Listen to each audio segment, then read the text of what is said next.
Indonesia, अर्थ पर सबसे बड़ी island chain. Tropical rain forest से ढका और नीले नीले समुद्रों से घिरा, ये कई तरह की अनोखी स्पीशीज के लिए पैराडाइज से कम नहीं।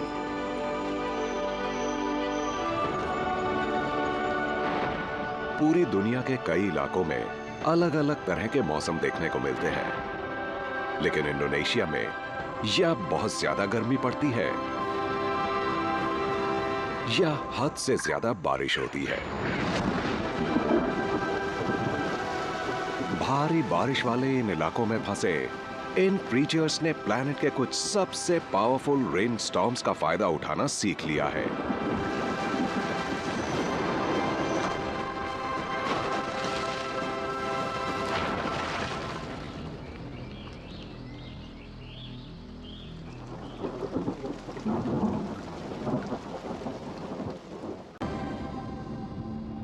Wildest islands of Indonesia.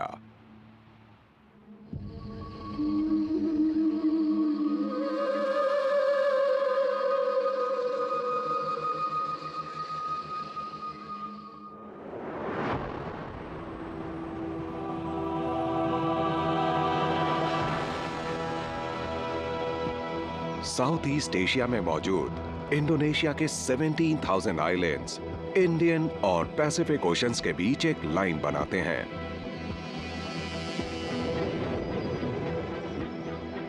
To third से ज्यादा जमीन ट्रॉपिकल रेन फॉरेस्ट से ढकी हुई है।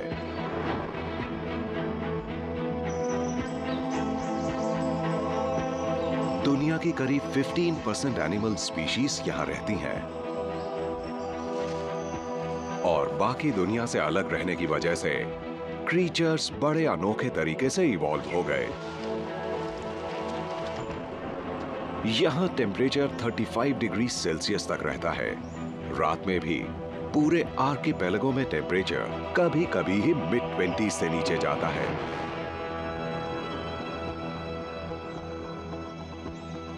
यहां इक्वेटर पर फ्रेश वाटर और शेड दो सबसे इंपॉर्टेंट कमोडिटीज हैं। हालांकि इंडोनेशिया के ज्यादातर हिस्सों में पूरे साल थोड़ी थोड़ी बारिश होती रहती है, लेकिन यहां लाइफ सस्टेन करने के लिए इतनी बारिश काफी नहीं है।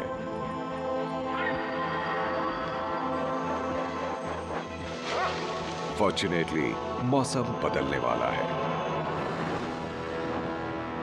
6 महीने तक चलने वाली एनुअल मॉनसून की बारिश अब कुछ ही दिनों में शुरू हो जाएगी।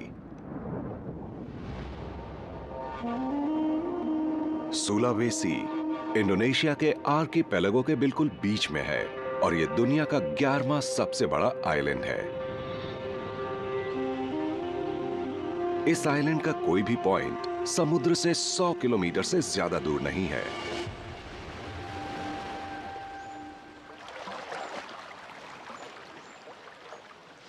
दोपहर होने पर इंडोनेशिया के सबसे क्यूरियस एनिमल्स में से एक जंगल की छांव से बाहर निकल आता है।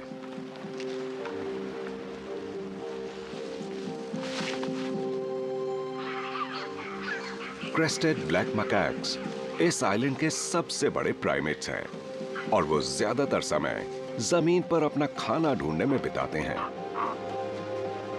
पेड़ों पर चढ़ने की बहुत कम जरूरत पड़ने की वजह से बैलेंस बनाए रखने वाली उनकी पूंछ नहीं होती।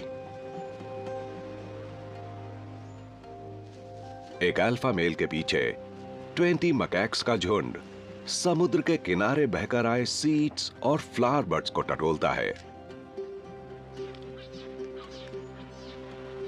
सूखे का मौसम खत्म होने वाला है और पिछले मॉनसून से मिले फ्रूट्स बहुत कम बचे हैं, इसलिए इन्हें जो भी मिल जाएगा उसे खा लेंगे। साल के इस वक्त हल्की हल्की बारिश से मिला पानी बहुत जल्दी सूख जाता है।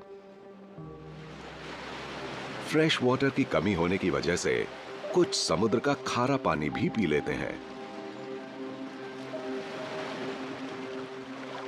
लेकिन ज्यादा वक्त तक समुद्र का पानी पीने की वजह से इन्हें डिहाइड्रेशन होने लगेगा।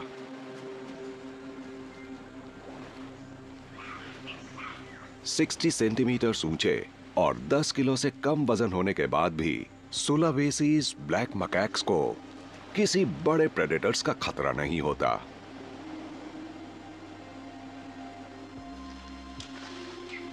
फिर भी इन्हें अपने खतरनाक नेबर पर नजर रखनी पड़ती है, खास तौर से अभी जब खाने की बहुत कमी है।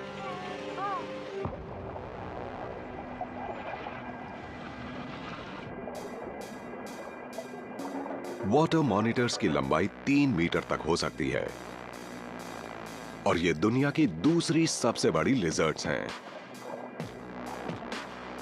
ये कमाल की स्विमर्स होती हैं और ये उन कुछ रेप्टाइल्स में से हैं जो सॉल्ट और फ्रेश वाटर दोनों में रह सकते हैं। ये शैलो वाटर में भी मछली की तरह आराम से तैर लेते हैं।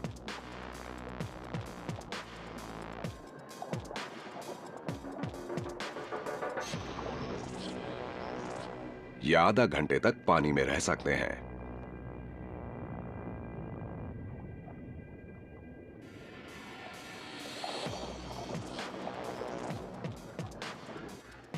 पर सरफेस पर तैरते हुए वो किनारे पर मौजूद शिकार पर भी नजर रख पाते हैं।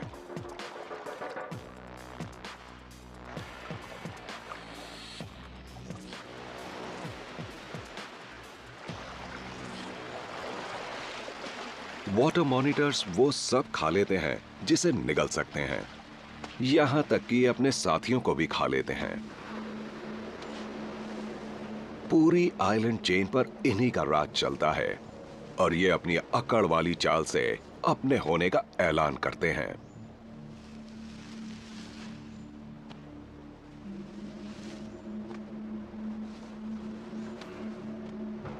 अपनी फोक जैसी जीभ से ये स्मेल करते हैं, ये स्मेल ढूंढते हैं।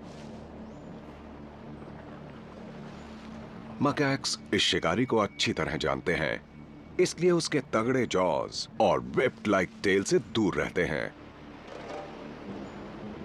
इतने लंबे चौड़े होने पर भी वाटर मॉनिटर्स तेज दौड़ सकते हैं।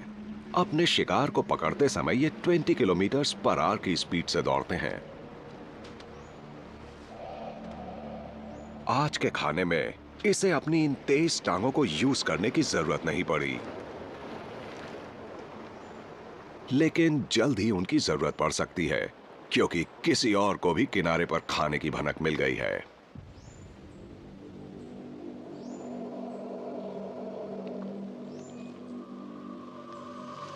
वाटर मॉनिटर्स अकेले रहने वाले क्रीचर्स होते हैं। ये टेरिटरी को लेकर झगड़ा नहीं करते और आपस में डायरेक्ट कॉन्फ्लिक्ट को अवॉइड करते हैं। लेकिन जब खाने की कमी होती है तो हर लिजर्ड उस पर अपना हक जताना चाहती है।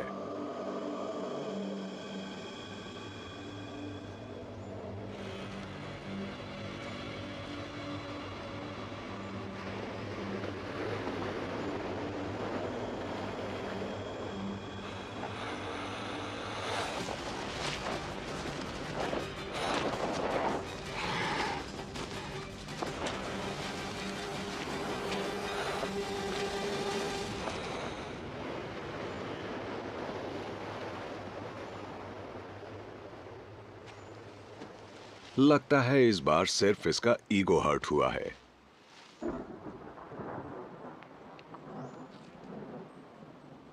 पर इन सबसे दूर एक दूसरा तूफान सामने आने वाला है।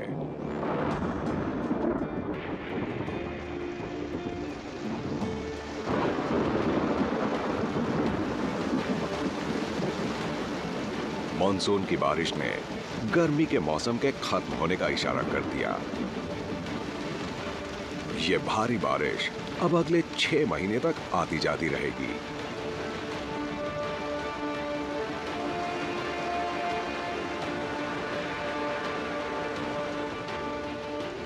बहुत से आइलैंड क्रीचर्स के लिए दावत की शुरुआत हो रही है।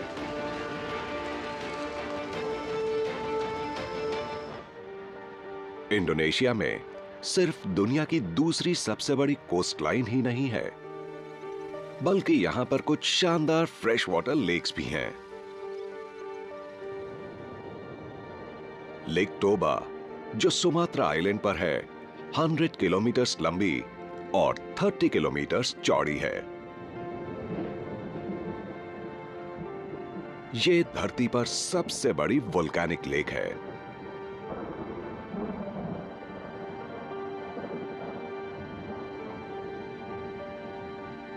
Two and half million years पहले इसी जगह पर दुनिया का ग्रेटेस्ट इरप्शन हुआ था।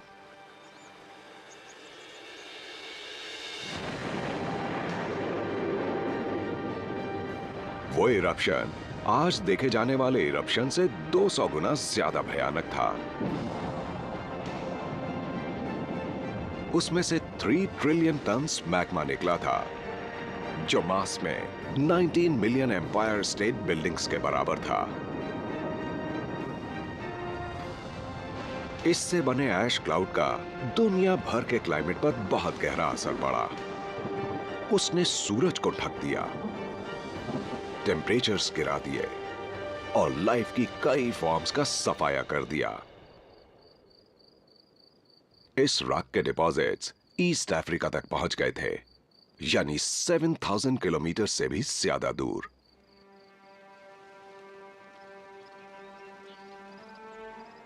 लेक टोबा का सुपर वोल्केनो आखिर खत्म हो गया और पीछे एक बहुत बड़ा क्रेटर और इंडोनेशिया की मॉनसून की बारिश के लिए एक जाइगेंटिक रेसर्वुआ छोड़ गया।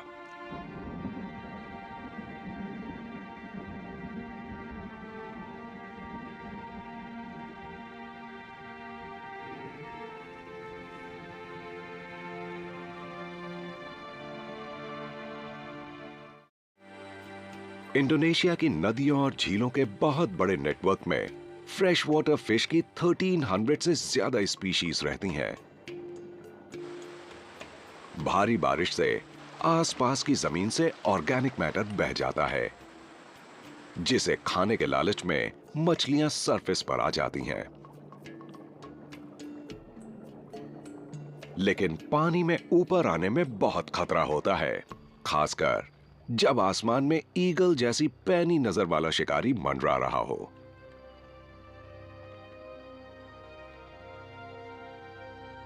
एक मीटर से ज्यादा विंग स्पैन वाली ब्राह्मणी काइट्स मीडियम साइज की प्रेडेटरी बर्ड्स हैं।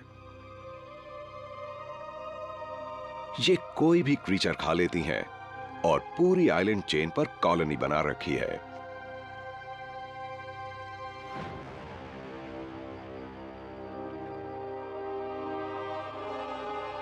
कैरियन, रेप्टाइल्स, फ्रॉग्स, ये इंसेक्ट्स को भी नहीं छोड़ती हैं। लेकिन मछली इन्हें खास तौर पर पसंद है।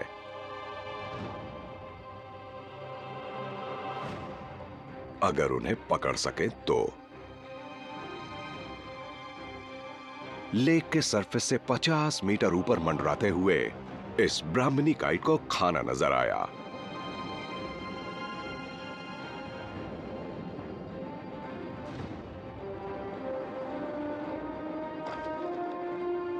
पर मिशन फेल हो गया। वो अपने विंग फेदर्स को गीला करने का रिस्क नहीं ले सकती, क्योंकि वो भारी होकर उड़ नहीं पाएगी। इसलिए मछली को सरफेस से ही पकड़ना होगा और उसके लिए उसे अपने शार्प क्लॉथ से मजबूत पकड़ बनानी होगी।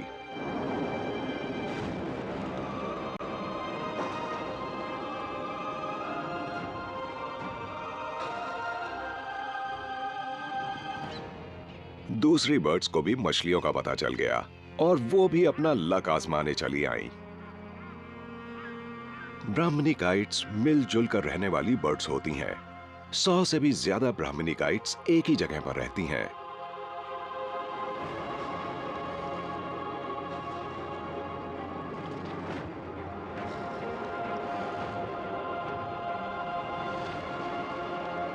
इतनी छोटी जगह में इतनी सारी बर्ड्स के शिकार करने के लिए एरियल एक्रोबैटिक्स जरूरी हैं, ताकि बीच हवा में टक्कर ना हो जाए।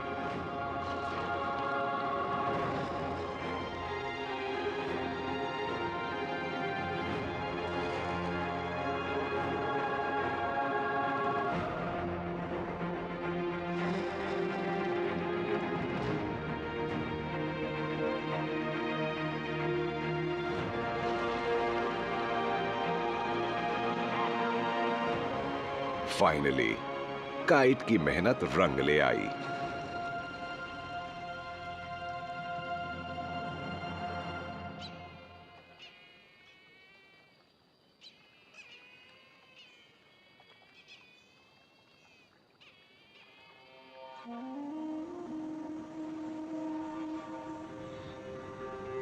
उधर सुलावेसी में क्रेस्टेड ब्लैक मैकैक्स के लिए हालात बेहतर हो रहे हैं।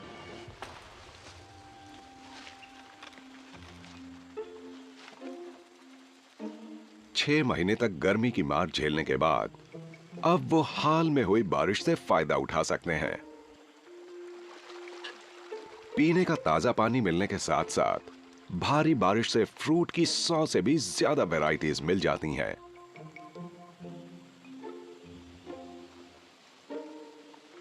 अब बीच पर खाना ढूंढने की जरूरत नहीं, फिलहाल तो बिल्कुल भी नहीं।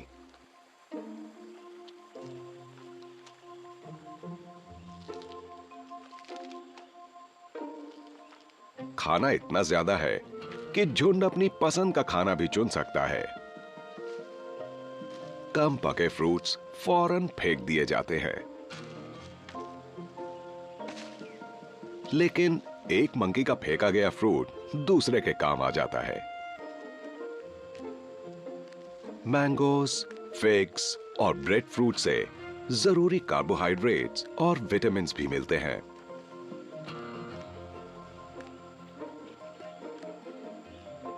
फ्रूट शुगर्स और फाइबर की भरमार होने के बाद भी मकैक्स की न्यूट्रिशनल जरूरतें पूरी करने के लिए ये काफी नहीं है।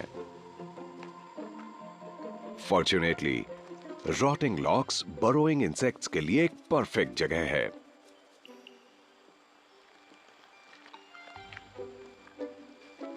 और टर्माइट लार्वे प्रोटीन से भरपूर होते हैं। साल के इस समय झुंड के बड़े मेंबर्स के बीच झगड़े बहुत कम होते हैं। पेट भरा होने से शांति बनी रहती है। पर यह झुंड अकेला नहीं है। बर्ड्स मकैक्स का पीछा करती हैं जब वो सीड्स फेंकते और इंसेक्ट्स को डिस्टर्ब करते हुए बढ़ते हैं। और जहां बर्ड्स हैं, वहां यूजुअली घोंसले होते हैं। अपने लंबे चौड़े शरीर के बावजूद वाटर मॉनिटर्स कमाल के क्लाइंबर्स होते हैं और ये अपने फेवरेट खाने की तलाश में हैं, यानी कि एग्स। 3 सेंटीमीटर लंबे तेज नाखून पेड़ पर आसानी से चढ़ते हुए क्लाइंबिंग स्पाइक्स का काम करते हैं। लेकिन ये पंजे बड़ी जल्दी डेडली वेपन्स बन सकते हैं अगर कोई बेबी मकैक अकेला मिल जाए। अब इस शिकारी की नजर दूसरे शिकार पर है।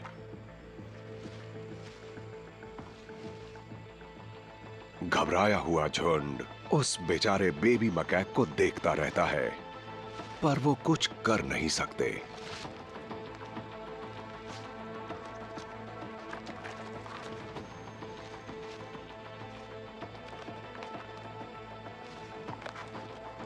बेबी मकैक पतली डालियों से होते हुए दूर जाने लगता है, जो सिर्फ उसका वजन संभाल सकती हैं।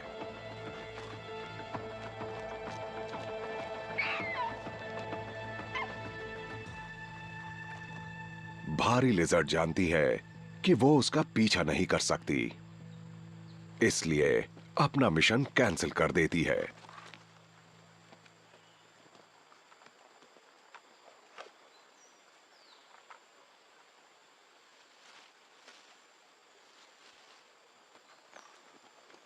लेकिन उसके लिए नीचे उतरना उतना आसान नहीं होता, खासकर जब नीचे कोई ओपोनेंट वेट कर रहा हो।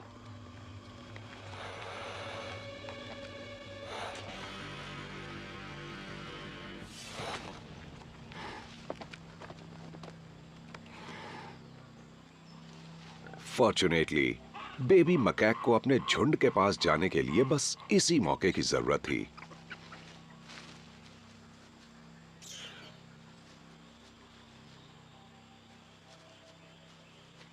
मकैक्स का झुंड और किसी शांत जगह की तलाश में आगे बढ़ जाता है। फिलहाल तो यही प्लान है।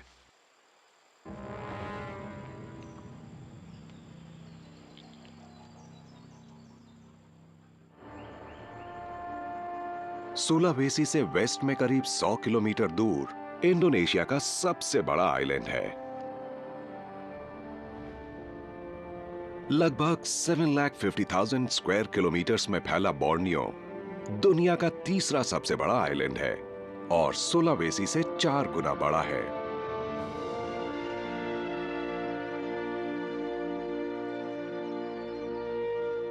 ये रेन फॉरेस्ट्स 140 मिलियन ईयर्स पुराने हैं। ये दुनिया के कुछ सबसे पुराने रेन फॉरेस्ट्स में से एक हैं।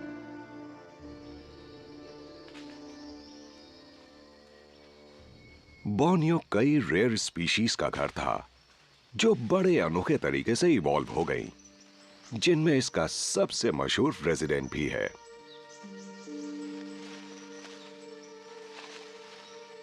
इंडोनेशिया में और दूसरे कई प्राइमेट्स की तरह ओरंगुटैन्स भी मॉनसून की बारिश से आई फ्रूट की भरमार का फायदा उठाते हैं।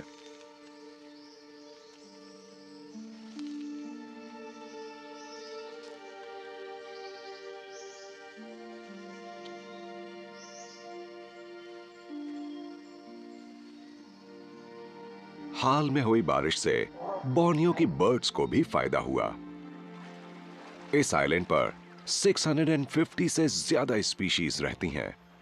डैम कंडीशन से इंसेक्ट की आबादी बढ़ जाती है, जिससे भूखी बर्ड्स को भरपूर खाना मिल जाता है। रैकेट टेल ड्रोंगोस अपनी लंबी पूंछ के साथ यहां रहने वाले सबसे खास क्रीचर्स में से हैं। ये टेल प्लूम्स इसके शरीर की लंबाई से दुगनी लंबी हैं, बर्ड की सभी स्पीशीज में सबसे लंबी। लेकिन इन जंगलों में अलर्ट रहने में ही समझदारी है, क्योंकि सभी का पेट सिर्फ फ्रूट खाकर नहीं भरता।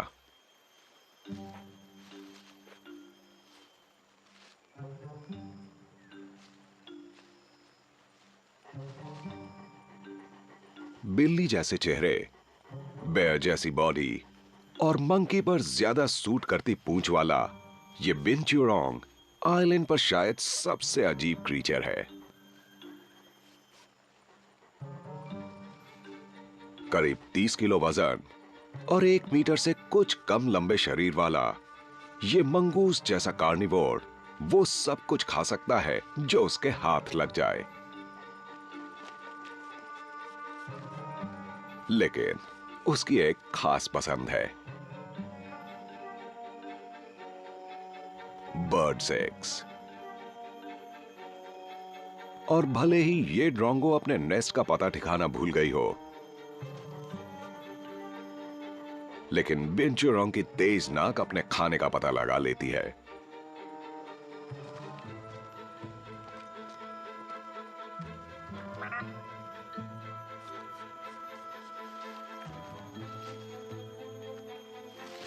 बर्ड उसे डिस्ट्रैक्ट करने की कोशिश करती है।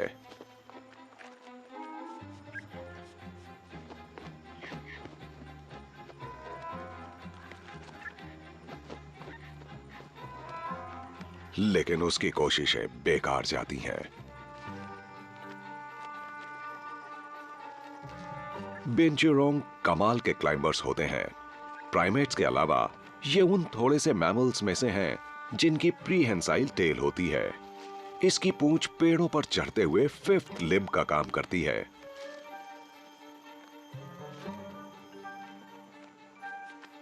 सेमी रिट्रैक्टेबल क्लॉज और रिवर्सिबल एंकल जॉइंट से बहुत मजबूत ग्रिप मिलती है, स्पेशली जब सिर के बल उतरना हो।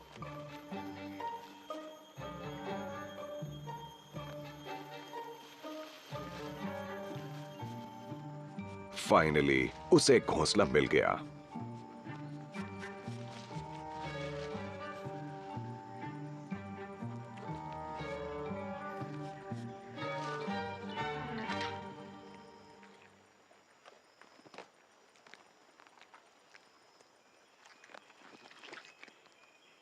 पर बर्ड के लिए अभी सब कुछ खत्म नहीं हुआ।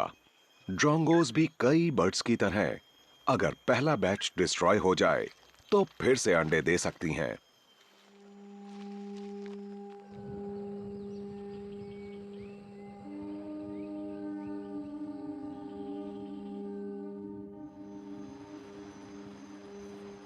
रात गिरते ही एक और शिकारी को हाल में आए तूफान से फायदा होता है।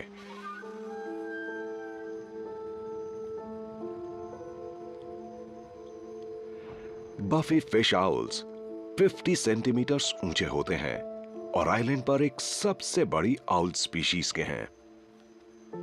ये आउल पानी पर नजरें गड़ाए उसके ऊपर हलचल होने का वेट कर रहा है।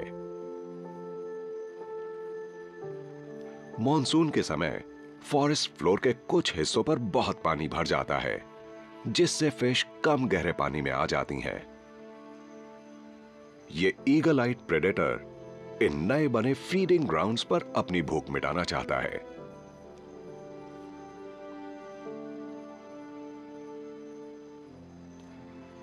ज्यादातर आउल्स से अलग बफी फिश आउल्स अपने शिकार को पकड़ने के लिए कान के बजाय आंखों पर भरोसा करते हैं।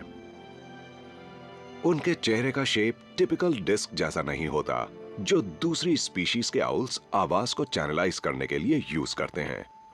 उनमें सॉफ्ट फ्लाइट फेदर्स भी नहीं होते, जिसकी वजह से ज्यादातर आउल्स खामोशी से शिकार कर लेते हैं।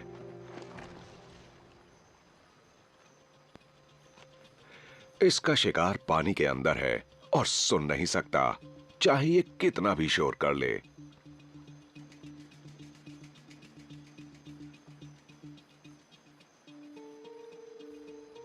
स्ट्राइकिंग रेंज में आते ही आउल बिल्कुल भी नहीं हिलता।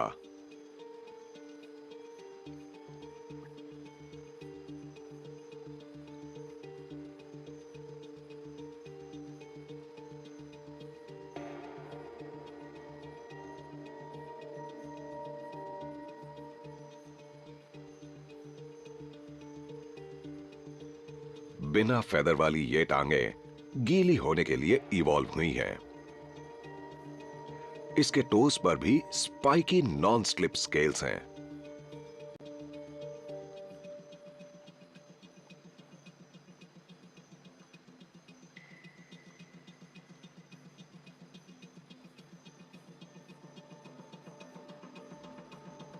इसकी आंखें शिकार पर टिकी हैं।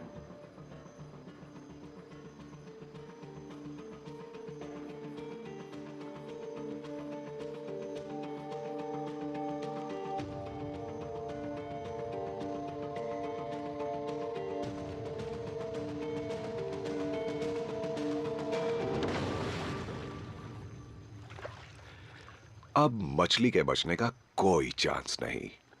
इसके हद से बड़े शार्प पंजे विक्टिम को लगभग फौरन मार देते हैं।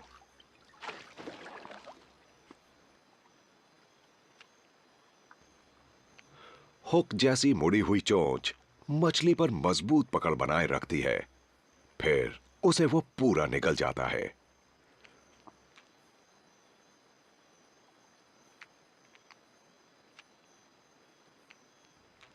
पूरे मॉनसून सीजन ये लगभग हर रात इसी जगह पर शिकार करेगा।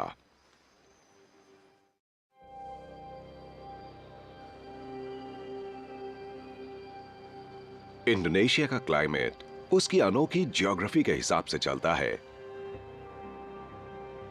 ना सिर्फ ये आइलैंड चेन अर्थ पर वार्म वाटर के सबसे बड़े रेजर्वुआर के बीच है, जहां पैसिफिक और इंडियन ओशंस मिलते हैं, बल्कि ये दो मेजर लैंड मैसेस के बीच भी है, एशिया और ऑस्ट्रेलिया।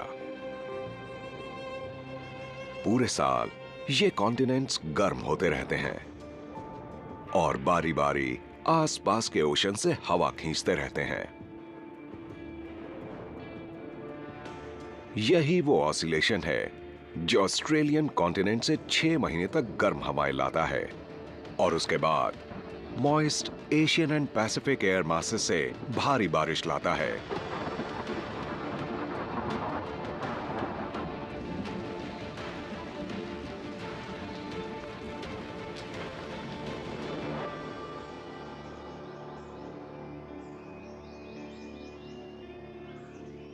जब मॉनसून की बारिश इंसेक्ट की आबादी बढ़ा देती है, तो रात को निकलने वाले कुछ शिकारी इस मौके का पूरा फायदा उठाते हैं।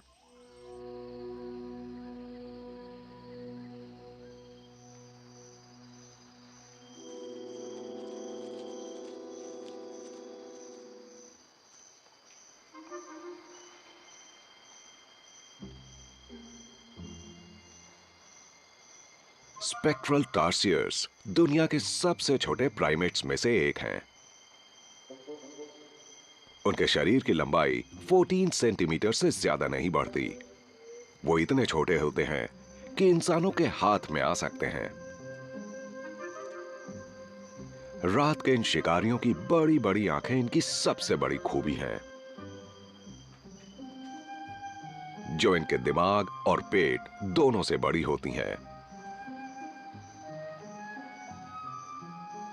प्रोपोर्शनेटली इनकी आंखें किसी भी मैमल से बड़ी हैं।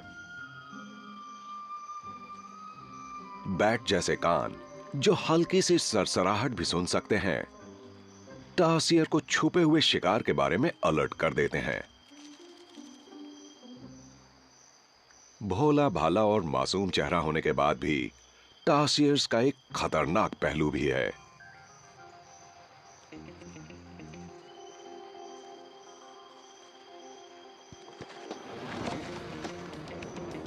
अपनी लंबी लंबी पिछली टांगों से वो ब्रांचेस के बीच 5 मीटर तक की छलांग लगा लेते हैं।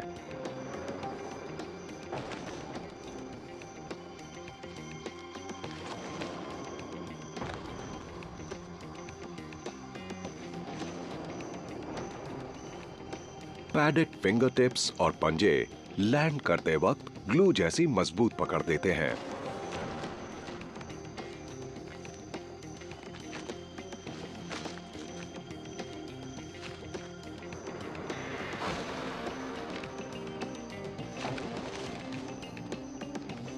एक ग्रुप में 8 मेंबर होने से खाने के लिए कंपटीशन तगड़ा हो सकता है।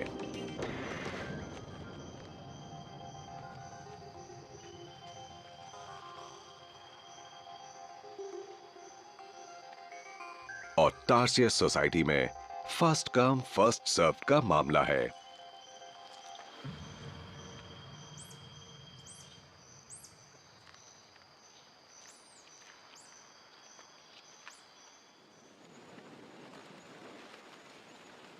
रात में एक और शिकारी अपने डेन से बाहर निकल आता है।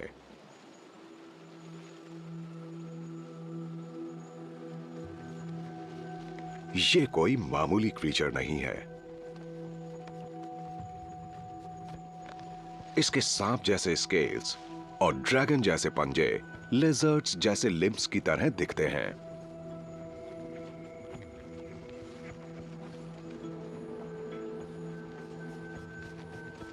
रेप्टाइल के फीचर्स होने के बाद भी यह अकेला शिकारी असल में एक प्री हिस्टोरिक मैमल है।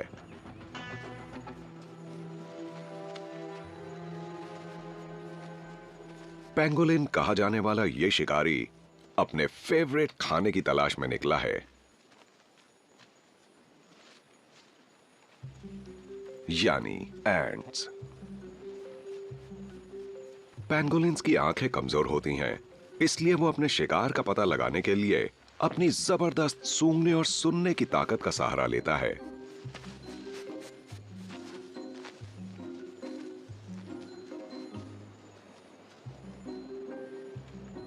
एक पेड़ के पास आकर उसकी तलाश पूरी हो गई। पेंगोलिन सुपर क्लाइंबर्स होते हैं, इसलिए यह पेंगोलिन सीधा ऊपर चढ़ गया।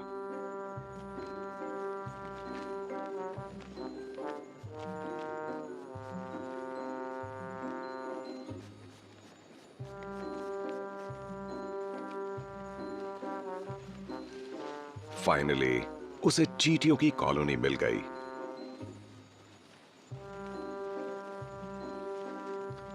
अपनी 40 सेंटीमीटर लंबी स्टिकी जीभ से वो चींटियों को चट कर जाता है।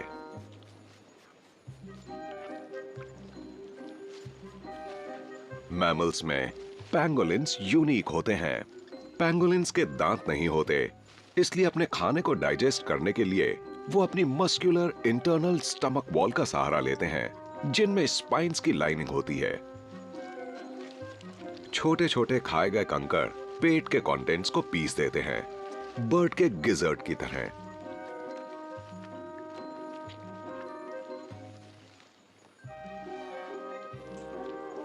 चींटियों की अपनी कॉलोनी बचाने की कोशिशें बेकार जाती हैं। पेंगोलिन की सख्त आर्मर प्लेटेड स्किन के अंदर जाना नामुमकिन है।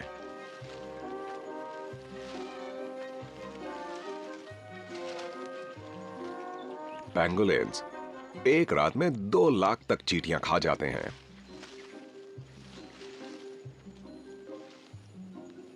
फॉर्चुनेटली वो एक जगह ज्यादा देर नहीं रुकते,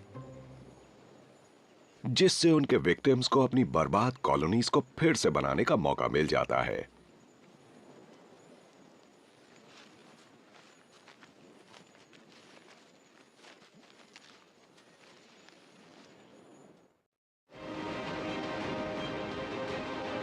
लेकिन इंडोनेशिया के कई आइलैंड्स डटकर मुकाबला करते हैं।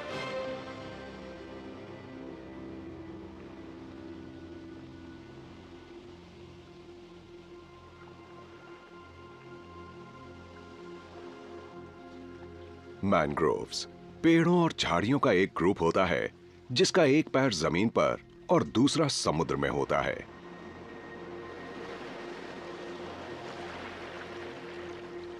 वो खराब एरेशन वाली मिट्टी में फ्लरिश करते हैं और दुनिया का एक सबसे कॉम्प्लेक्स इकोसिस्टम बनाते हैं।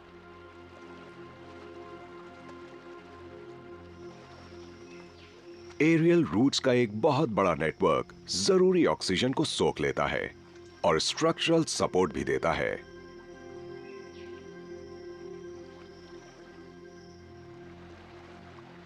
ये डेंस रूट सिस्टम्स जमीन से बहकर जाने वाले सेडिमेंट्स को रोक लेते हैं, जिससे शोरलाइन स्टेबलाइज हो जाती है।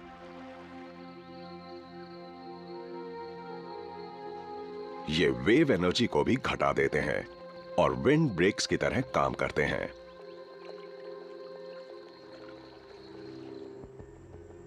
इंडोनेशिया में दुनिया का सबसे बड़ा मैंग्रोव फॉरेस्ट है।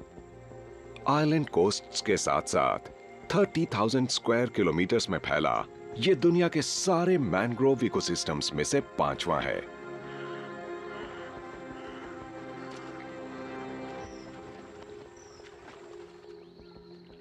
कुछ क्रीचर्स न्यूट्रिएंट से भरे इस प्रोटेक्टिव एनवायरनमेंट का फायदा उठाना सीख गए हैं।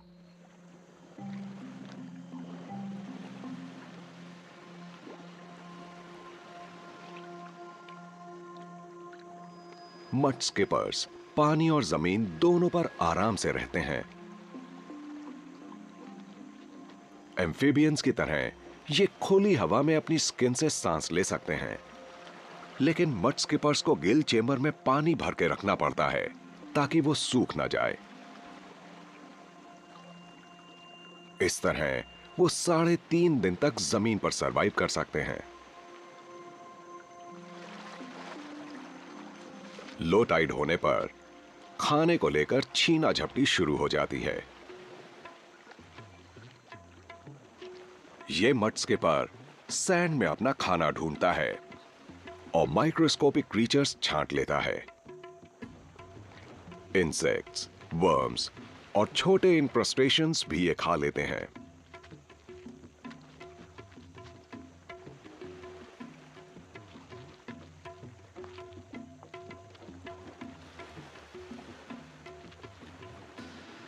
खाने के हक के लिए लड़ाई होना आम बात है। यूजुअली टेरिटरी पर अपना क्लेम जताने के लिए फिन दिखाना काफी होता है।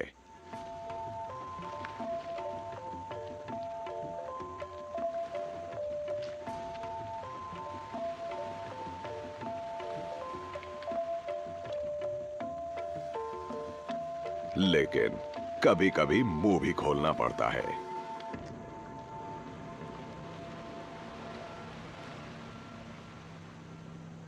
मड स्किपर्स अकेले ऐसे एम्फीबियस रेजिडेंट नहीं हैं जो लो टाइड होने पर निकलते हैं।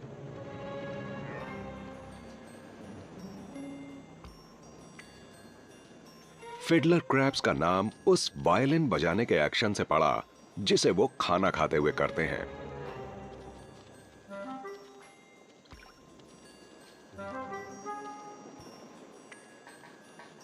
रेत में खाना ढूंढते हुए बहुत कम काम आने के बाद भी मेल के जरूरत से ज्यादा बड़े पंजे पोटेंशियल मेट को अट्रैक्ट करने के लिए फ्लैग का काम करते हैं।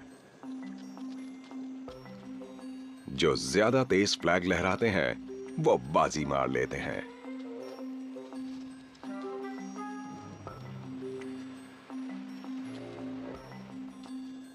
ये मोटे मोटे लिम्स लड़ाई में भी काम आते हैं।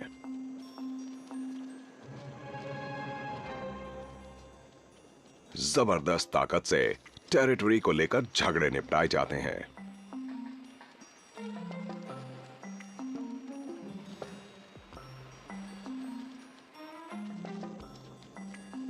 फीमेल्स कहीं ज्यादा बैलेंस्ड होती हैं। वो सैंड में डबल स्पीड से खाना ढूंढ लेती हैं और साथ साथ फिल्टर किए गए फ्रेश पैलेट्स उगल देती हैं। फिडलर क्रैब्स और मड स्किपर्स को एक दूसरे से ज्यादा खतरा नहीं होता, लेकिन मैंग्रोव में रहने वाले एक जानवर से उन्हें बचकर रहना पड़ता है।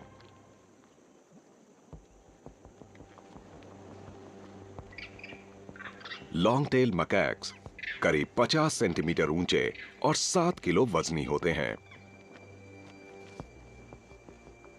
60 इंडिविजुअल्स तक के बड़े झुंड में रहते हुए ये मेनली फ्रूट्स खाते हैं, लेकिन लो टाइड होने पर ये उस खाने को तलाशते हैं जिससे उनका कॉमन नेम पड़ा है। क्रैब ईटिंग मकैक्स भी कहे जाने वाले ये मैंग्रोव की कीचड़ में शेल से ढके हुए अपने शिकार को ढूंढते हैं।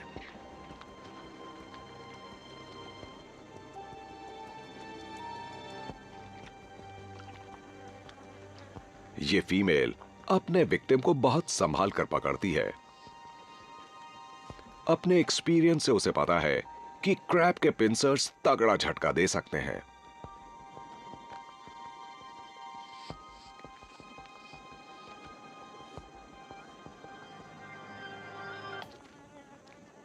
क्रैब का मीट प्रोटीन और विटामिन से भरा हुआ होता है और फ्रूट्स खाने के बजाय नया टेस्ट अच्छा लगता है।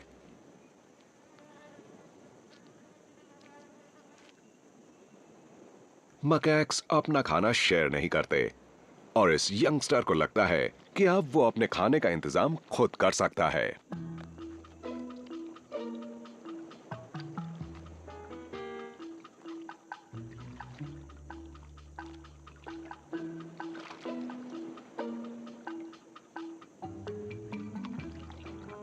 लेकिन ये सब इतना आसान भी नहीं है।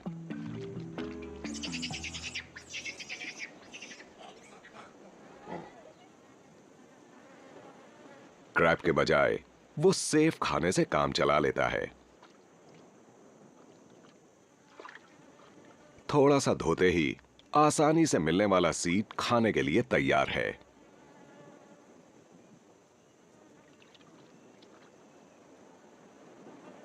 लॉन्ग टेल मकैक्स ने लगभग किसी भी एनवायरनमेंट में खुद को अडेप्ट करना और सरवाइव करना सीख लिया है। ये अपनी ब्रीडिंग का भी वक्त तय करके मॉनसून के दौरान बच्चों को जन्म देते हैं। इसलिए हैरानी की बात नहीं कि इंसानों के बाद दुनिया में सबसे ज्यादा मिलने वाले प्राइमेट मकैक्स हैं।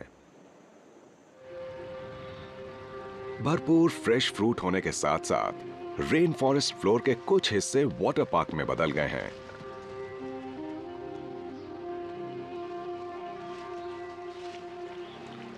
जहां ग्रुप के अडल्ट्स अपनी प्यास बुझाते हैं, वहीं यंगस्टर्स खेलने कूदने में लग जाते हैं।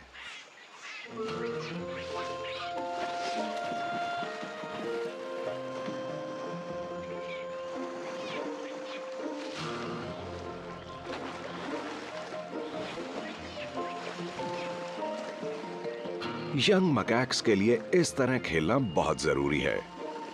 ना सिर्फ इससे सोशल स्किल्स डेवलप होने में मदद मिलती है, बल्कि बड़े होने पर असली शिकारियों से निपटने के लिए भी अहम ट्रेनिंग है।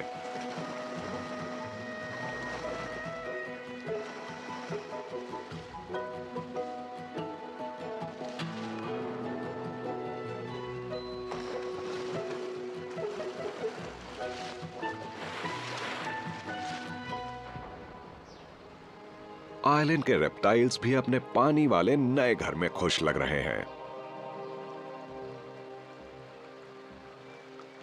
क्योंकि फिशिंग करना कभी इतना आसान नहीं था।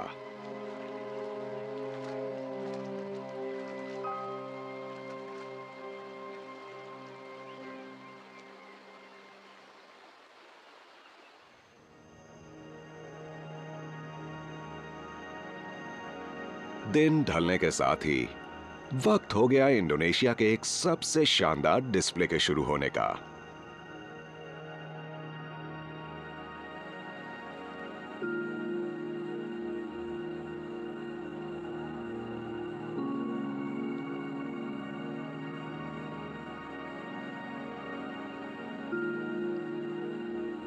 ये टिमटिमाती फ्लैशिंग लाइट्स एक तरह से प्यार का मैसेज है।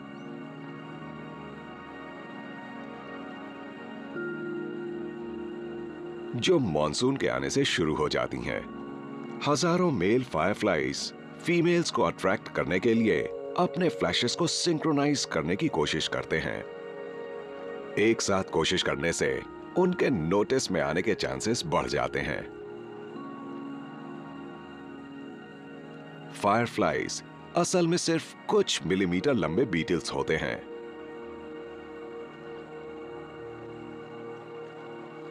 लाइट उनके पेट में प्रोड्यूस होती है, जिसके लिए ऑक्सीजन एक केमिकल के साथ मिक्स होती है जिसे लूसीफेरेंट कहते हैं। ये बायोल्यूमिनेसेंस करीब 100% एफिशिएंट होता है।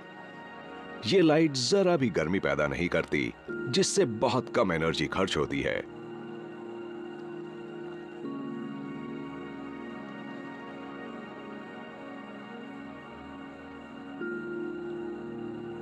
फीमेल्स अपने खुद के इल्यूमिनेटेड मैसेज से जवाब देती हैं और फिर शुरू होता है असली फायरवर्क्स।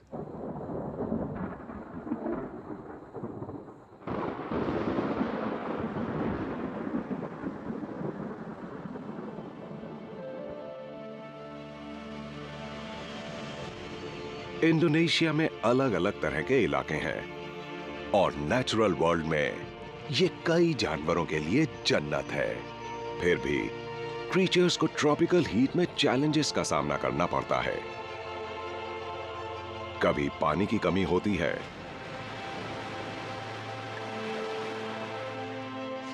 तो कभी खाने की। लेकिन ज्यादातर क्रीचर्स मुश्किल वक्त में खुद को अडेप्ट कर लेते हैं और फिर मॉनसून उनकी साल भर की जरूरत पूरी कर देता है, जिससे आखिर में सबको जरूरत से ज्यादा मिल जाता है।